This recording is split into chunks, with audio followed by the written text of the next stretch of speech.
जय माता दी दोस्तों। आज हम बात करने जा रहे हैं इंडो सोलर्स लिमिटेड के Q2 रिजल्ट्स के बारे में यहाँ पे डिस्कस करेंगे। तो यहाँ पे देखेंगे इंडो सोलर्स के बारे में थोड़ा सा बता देता हूँ।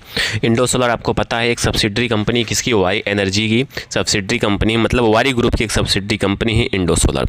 तो जिस तरह देख रहे हैं इंडो सोलर में अच्छा खासा अभी भी अपर सर्किट लग रहा है और 700 के आसपास का ट्रेड कर रहा है। जी हाँ, आप समझ सकते हो अपने इंडो सोलर ने अपने शेयर होल्डर को कितना पैसा अर्न करके दिया। बहुत अच्छा खासा लोगों ने कमाया है इंडो सोलर्स में। अब देखेंगे इसके कंपनी के Q2 रिजल्ट्स के बारे में। तो सितंबर क्वार्टर में देखेंगे कंपनी ने जो डेटा है लाख में है, तो 20,255 के आसपास कमाया इस क्वार्टर में। पिछले क्वार्टर में देखेंगे 19,599, मतलब पिछले क्वार्टर कंपेरिजन में इस बार का थोड़ा सा जंप देखने को मिल रहा है। वहीं पिछले साल के सेम क्वार्टर से कंपेरिजन करेंगे तो पिछले साल का सेम क्वार्टर कितना था, 2,815 के आसपास था। मतलब देखेंगे इस क्वार्टर में क्या हुआ था, मतलब पिछले साल के जो क्वार्टर था 3 से 6 महीने के अंदर में आप देखेंगे इंडो सोलर और आपका वारी के बीच में टाई अप हुआ था। वारी ने एक्वायर किया इंडो को।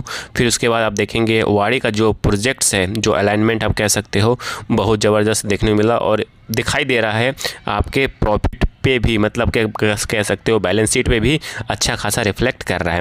वहीं बात करते हैं एक्सपेंसेस की। बात किया जाए तो एक्सपेंसेस में भी देखेंगे कंपनी का जो टोटल एक्सपेंसेस हुआ, प्रॉफिट बिफोर टैक्स हुआ, ठीक है, ये सब हम काउंट नहीं करेंगे क्योंकि एक्सपेंसेस में सारा सब कुछ आ जाता है। Finance cost, employ benefit cost, सब कुछ काट के कंपनी का जो टैक्सेस होता है वो भी काट के कंपनी के प्रॉफिट आफ्टर टैक्स कितना बचा वो देखने को होता है। फिर उसके बाद टोटल कंप्रेसिव इनकम क्या होता है वो देख लो।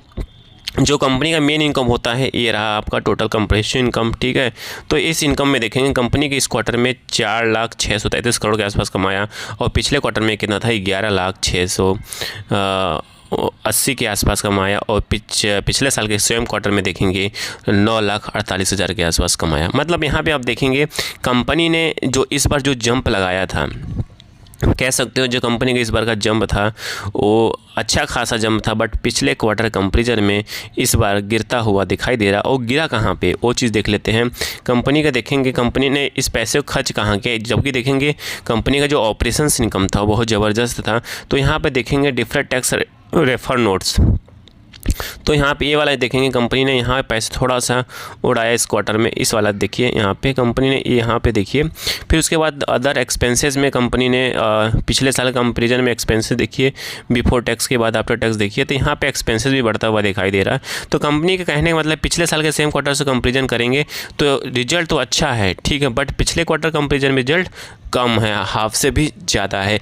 तो देखिए कहने का मतलब यही है कि कंपनी को देखना है कंपनी किस तरह रिएक्ट करता है शेयर मार्केट में, कंपनी का क्या होता है कि स्लोअर सर्किट लगता है कि अच्छा खासा परफॉर्म करता है, क्योंकि रिवेन्यूज देखेंगे कंपनी का अच्छा था और ज़बरदस्त था। वहीं बात करते हैं कंपनी की EPS की बात किया जाए, जितना अच्छा अर्निंग होगा उतना अच्छा EPS होगा। तो इस बार का EPS देखेंगे, EPS था 11.14 था और पिछले क्वार्टर में कितना था, 28.07, मतलब यहाँ पे देखेंगे आधा होते हुए दिखाई दे रहा है EPS। वहीं पिछले साल के सेम क्वार्टर से कंपेरिजन करेंगे उसके कंपेरिजन में तो 10x के आसपास बढ़ता हुआ दिखाई दे रहा है। कहने का मतलब यहाँ पर टोटल है मेरा ये है कि कंपनी के पिछले साल के सेम क्वार्टर से कंपेरिजन करेंगे उसके कंपेरिजन में तो ज़बरदस्त रिजल्ट है, बट पिछले क्वार्टर से कंपेरिजन में देखेंगे तो वहाँ पे आधा होते हुए दिखाई दे रहा है। तो मतलब कहने का मतलब मेरा यही है कि कंपनी का देखना है कि आने वाले टाइम में स्टॉक मार्केट में कंपनी का जो शेयर है किस तरह रिएक्ट करता है। मतलब कहने का मतलब यही है कि कंपनी का शेयर कैसे रिएक्ट करता है, डाउन में जाता है कि लोअर सर्किट ब्रेक होता है, या लोअर सर्किट लगता है या अपर सर्किट को ब्रेक करता है, वो तो आपको आने वाले सेशन में ही पता चल पाएगा। आई थिंक सारी इन्फॉर्मेशन आपको समझ में आ चुकी है। प्लीज़ लाइक एंड सब्सक्राइब करिएगा, दोस्तों के साथ जरूर शेयर करिएगा। Thank you for watching this video.